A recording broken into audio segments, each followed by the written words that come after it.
Welcome back for another deep dive. Yeah. We love to take these journeys into the heart of Baha'i writings. And this time, well, we're going deep into Ruhi Book 7. Book 7. Yeah, this one's all about building capacity for service in the Baha'i community. Yeah, and I think a lot of people, when they think about Book 7, they kind of think about it as like the tutor's book. Right, yeah. But I think there's so much more to it than that. Absolutely. And it really is about this idea of how do we as individuals build our capacity to serve. And it really connects back to the whole purpose of the Ruhi Institute, which is both individual transformation and social transformation. It's the twofold moral purpose. It is the twofold moral purpose. That's what they call it in the book, yeah. Right. So fascinating. Yeah, and I think it starts off really interestingly because it starts off by acknowledging that you as a potential tutor are on your own path of growth, right? You're still learning and evolving while simultaneously wanting to help others do the same. Right. It's like that saying, you can't pour from an empty cup. You have to be sort of nurturing yourself. Filling your own cup, yeah. And working on your own spiritual and intellectual development in order to even think about guiding others. Exactly. And that's really a key point that Book 7 emphasizes throughout, is that personal and social transformation, they go hand in hand. Yeah. You can't have one without the other. Right. And I think that's a really powerful concept. Yeah, it is. And it kind of challenges our sometimes very Western individualistic perspective. It's not just about me becoming a better person. It's about how me becoming a better person is helping the world become a better place. Yeah. And the two are inextricably linked. Yeah. Intertwined. And I think that's what's so beautiful about the way the Ruhi Institute courses are designed. Yeah. They're not just about individual spiritual growth. They're not just about you becoming a better Baha'i. They're about equipping you to actually go out there and contribute to the betterment of society. To be an active agent of change. Yes, exactly. And Book 7 delves into, how the Ruhi Institute courses foster that kind of active learning, encouraging deep reflection, applying the teachings to real-life situations, having open and honest discussions where everyone feels safe and comfortable sharing. Right. It's not just about head knowledge. Exactly. It's about putting the teachings into action in the real world. Yes, and making a real difference, and I think that's what's so powerful about it. So obviously a lot of people associate Book 7 with being a tutor. And so I'm curious, what kind of guidance does Book 7 offer? Excerpts from a few thoughts for the tutor from the first 6 Ruhi books. So it's like a compilation. It's a compilation. It's bringing together all of this wisdom. Yeah. And it stresses, the need for tutors to cultivate certain spiritual qualities and attitudes and skills. Yeah. And of course, a deep understanding of the curriculum. Right. It reminds us that tutoring is an art, right? It's not just about conveying information. It requires sensitivity and detachment and a genuine desire to serve. It's about holding space for others to explore. Exactly. And to really, create a space where people feel comfortable opening up and exploring these ideas together. So we talked about this twofold moral purpose, and we've talked about sort of the role of a tutor. What else does Book 7 unpack for us? Well, one of the things I find really interesting is how it emphasizes the flexibility of the Ruhi Institute system. How so? Well, it recognizes that people learn at different paces. Sure. And they have different circumstances, and so the system is designed to accommodate that.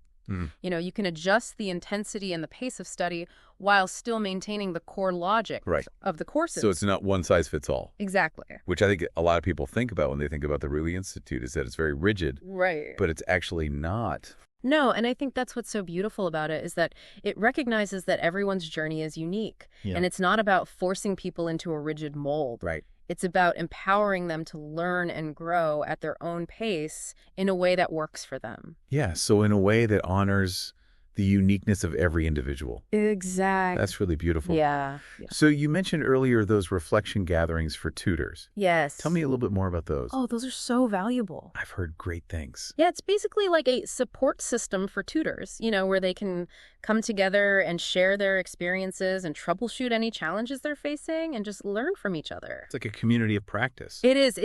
It's like having this built-in network of mentors who are all walking this path of service together. Oh, that's beautiful. Yeah. Yeah, and it's so important to have that kind of support. It is, because you're not in it alone. Right. And it's also a way for you to refine your approach and really deepen your understanding of both the material and the tutoring process. So before we move on to these other really fascinating themes that Book 7 touches on, like the spiritual dynamics of service and integrating the arts, Yeah. I'm just curious, is there anything else that stands out to you about this whole concept of serving as a tutor or building capacity for service as an individual? Well, you know what really strikes me is how Book 7 constantly brings it back to this idea of balancing personal and collective transformation. Right? It's not just about you becoming more spiritual. It's about how are you channeling that growth outward? How are you using it to contribute to the betterment of the world? That's so powerful. And that's what we were all called to do. Exactly. And it's the Ruhi Institute and this book in particular, Book 7, that really equips us to do just that as individuals and as members of a community striving to make a difference and so on. That leads us perfectly into the next section where things get really interesting because Book 7 doesn't stop at just the practical aspects of tutoring. It actually goes on to explore the spiritual dynamics of a life dedicated to service. And it uses this really beautiful analogy of polishing the mirrors of our hearts. Yeah, beautiful analogy. Polishing the mirrors of our hearts. I love that image. What does that actually mean in this context? It's a really powerful metaphor that comes from the Baha'i writings, and Book 7 really brings it to life. It's this idea that our hearts are like mirrors. Right. And just like mirrors, they can get clouded over time with all sorts of things. The dust of daily life, maybe some emotional baggage, or even just, those little nagging insecurities. Right. And all of that can prevent us from fully reflecting the divine light. So it's not just about learning the material and teaching it. It's about making sure our hearts are in the right place. Exactly. It's about being receptive, to the divine guidance that can flow through us as we serve.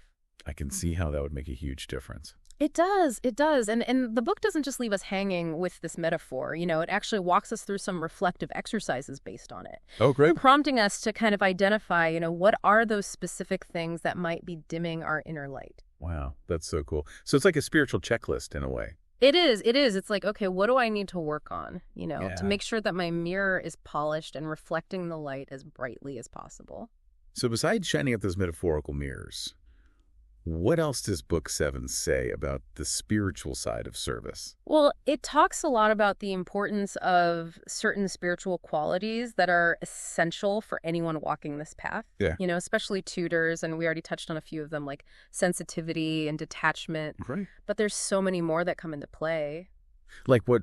Give me some examples. Okay, well, there's motivation, which we touched on earlier. Right. But Book 7 kind of digs a little deeper, explaining that true motivation, it comes from a deep understanding of the teachings, not just a superficial sense of obligation. Right. It's got to be authentic. Exactly. It has to come from within. Yeah. It's like when you truly grasp the transformative power of these ideas, you can't help but want to share them with others. And it's contagious, isn't it? That kind of excitement. It is. It is. It's like, when you see someone who's really passionate about something, yes, it makes you want to be passionate about it too. And that leads to the next quality, which is enthusiasm. Okay. But not just any kind of enthusiasm, Right. The book makes a distinction between true enthusiasm, which springs from a pure heart and a deep inner joy.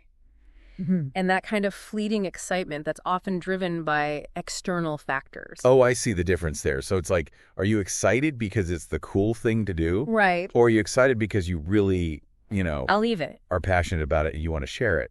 Exactly. It's about finding that sustainable source of energy that comes from being aligned with your purpose. Okay, so we've got motivation, we've got enthusiasm. What else is in this spiritual toolkit for tutors? Well, there's purity of heart, which kind of ties back to that whole mirror analogy. Right. And Book 7 actually identifies 3 specific, heart-clouding culprits that we need to watch out for. I like that heart-clouding culprits. Yeah, and they are the desire for recognition, a sense of superiority and ambition. Oh, those are sneaky ones because they can kind of disguise themselves. They do, and they can easily creep in, and mess with our intentions. So it's like even if we think we're serving, right, these little impurities can kind of get in there. Yeah. And the book actually gives some really insightful examples of how these tendencies can manifest in the context of tutoring. Oh, like what? For example, imagine a tutor who's more focused on impressing the participants with their knowledge than on actually facilitating their learning. Oh, yeah. Right? Or a tutor who constantly compares themselves to other tutors. Oh, yeah. Trying to prove that they're the best, or... So it becomes less about serving and more about the ego. Exactly. And that's why Book 7 emphasizes the need for detachment, Right. letting go of the ego's need for validation and just focusing on that pure act of service. So it's not about me, the tutors. Right. It's about the process and the participants. And the teachings, Yeah.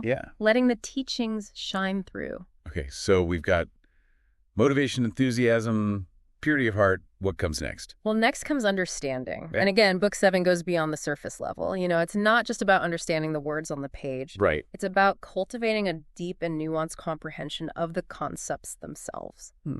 It's like, yeah, you might know the definition of a word, but do you really grasp the profound implications behind it? Yeah, like how does it connect to my life? Exactly. How does it connect to my experience? And how does it connect to the lives of the people that you're trying to share it with? Right. And the book encourages tutors to use real-world examples to make those connections clearer for themselves and for the participants. Because when you understand it deeply, Yes. then you can share it in a way that makes sense. Okay, exactly. And it becomes much easier to make it relevant, Yeah. and meaningful for the people that you're working with. Okay. So we've got understanding now. Okay, so the next one is really interesting. It's attraction. Oh. And not in the romantic sense, of I course. was wondering. But in terms of recognizing the power of beauty to draw people towards the teachings. I love that.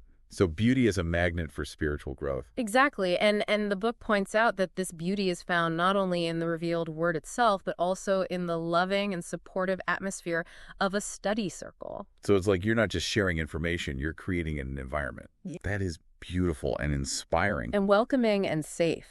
Right. A place where people feel like they can truly open up. So it's almost like the energy of the group itself Exactly. becomes part of that beauty. And that's what makes it so attractive. I love that. So we've got understanding, we've got attraction. What else? Participation. Okay. And the book really emphasizes this idea of moving from passive learning to active involvement. Right. And it uses these beautiful images. It talks about candles being lit, friendships being nurtured. Yeah, it's not just sitting there and absorbing information. If it's not, it's about actively engaging with the material and with each other. Right. And really creating something together. And then what? And then we have sacrifice. Okay. And the book doesn't shy away from the fact that walking this path of service requires a willingness to make sacrifices, to give up those things that might be holding us back from our true potential. It's interesting because when I think about sacrifice, I often think about like giving up something I enjoy. Right. But the way you're describing it, it sounds more like letting go of limitations. Exactly. To make space for something greater. And Book 7 uses this really powerful analogy of iron being transformed, in the heat of a furnace. Oh, wow. To illustrate this concept. So it's like we have to go through the fire in order to become refined and transformed. Yes, and to let go of our old rigid forms and embrace the potential for growth and transformation. That's a powerful image. So sacrifice is a catalyst for growth. What comes after that? Well, this whole transformative process is sustained by hope and longing desire. Okay. That yearning of the heart for the bounties of God. But the book emphasizes that it's crucial to direct that desire towards heavenly qualities, right, not towards worldly gain or recognition. So it's about aligning our aspirations with our spiritual purpose. Exactly. Yeah. Not getting caught up in the pursuit of fame or fortune, but really focusing on those things that will bring us closer to God. And then the last one. And then finally, we have will and effort. Okay. This recognition that knowledge and spiritual qualities alone aren't enough. Right. We need to act. Yeah. We need to put those qualities into practice. We need to exert our volition to manifest those preordained capacities that lie dormant within us. So it's about taking action. It's about engaging in the process of transformation. Exactly, both individually and collectively. Wow, that's quite a comprehensive approach to the spiritual dynamics of service. It really is, and it highlights this beautiful interconnectedness, of these qualities. They all work together to support us on this path. This has been so insightful. I feel like I have a whole new understanding of what it means to build capacity for service. Me too. It's not just about acquiring knowledge or skills. It's about cultivating these spiritual qualities. It's about creating a community that is vibrant and inspiring. And it's about using art as a tool for transformation and so on. That note that leads us to another really fascinating aspect of Book 7, which is the role of the arts. The arts, now that's an interesting connection. I wouldn't immediately think of connecting the arts with building capacity for service. So tell me more about that. Yeah, it's one of those things that once you see it, you can't unsee it. Right. Book 7 really encourages us to think about art in a whole new way, not just as something that's beautiful or entertaining, but as a powerful tool for spiritual growth and community building. So it's not just about adding, little music or some crafts to a study circle to make it more fun. Right, exactly. There's a deeper purpose here. Yeah, the book actually draws on some really profound insights from the Baha'i writings that highlight the connection between art and the Holy Spirit. It's about recognizing that true art, when it's aligned with spiritual principles, it can uplift our hearts and minds, it can inspire us to act, and it can create a sense of unity and harmony. So we're talking about art as a vehicle for spiritual expression. Exactly. Not just art for art's sake. Right. But art that's connected to something greater. So it's almost like a form of worship, in a way. It can be. It can be, yeah. When it's done with the right intention and the right spirit. And Book 7 encourages us to be mindful of the kinds of art that we're choosing, to incorporate into our lives and into our community activities. Yes, absolutely. It's about selecting those forms of expression that appeal to our higher nature and avoiding those that might, lead us astray or... Right, or just kind of distract us from that spiritual purpose. Exactly. And it makes you think about the choices we make every day, from the music we listen to the movies we watch to the books we read. Right. Are we feeding our souls or are we depleting ourselves? That's a good question to ask. So how does this all tie back to building capacity for service? Well, think about it this way. When we surround ourselves with beauty and inspiration, it naturally uplifts our spirits and it motivates us to serve others. Right. And when we use art in our community building efforts, it can create a sense of shared joy, it can foster connections, and it can even break down barriers between people. So it's like if you're feeling inspired and connected, you're more likely to want to reach out and serve. Exactly. So what are some practical examples of how we might integrate the arts into our community life? Well, Book 7 talks about using things like music storytelling, drama crafts. Right. In all sorts of settings, from children's classes to devotional gatherings to just casual get-togethers. Yeah. For example, imagine having a community gathering where people share stories about acts of service that have touched their lives, or having a group of youth create a mural that reflects the principles of unity and justice. I love that. Yeah. So it's about finding creative ways to express our values and inspire others. Exactly. And the book highlights the importance of involving everyone in these artistic endeavors, right? Regardless of their perceived talent or skill level. Because everyone has something to contribute. Absolutely. It's about creating a space where everyone feels welcome to contribute and to express themselves. That's so beautiful. And that's really what community building is all about. This has been such an eye-opening deep dive. I feel like I have a whole new understanding what it means to build capacity for service. Me too. It's so much more than just, going to a workshop or reading a book. Right. It's about these spiritual qualities. Yeah. It's about creating a community. Yes. Yeah. And it's about using our creative expression to really transform the world. Exactly. So before we wrap up, I want to leave our listeners with a thought-provoking question. Okay. How can integrating artistic activities into your personal study or your community involvement enhance your experience on this path of service? That's a good one. Maybe it's writing poetry inspired by the Baha'i writings, or creating music that reflects your spiritual aspirations, or maybe it's something completely different. Whatever it is, let your creativity flow and see where it leads you. I love that. So thank you for joining us on this deep dive into Ruhi Book 7.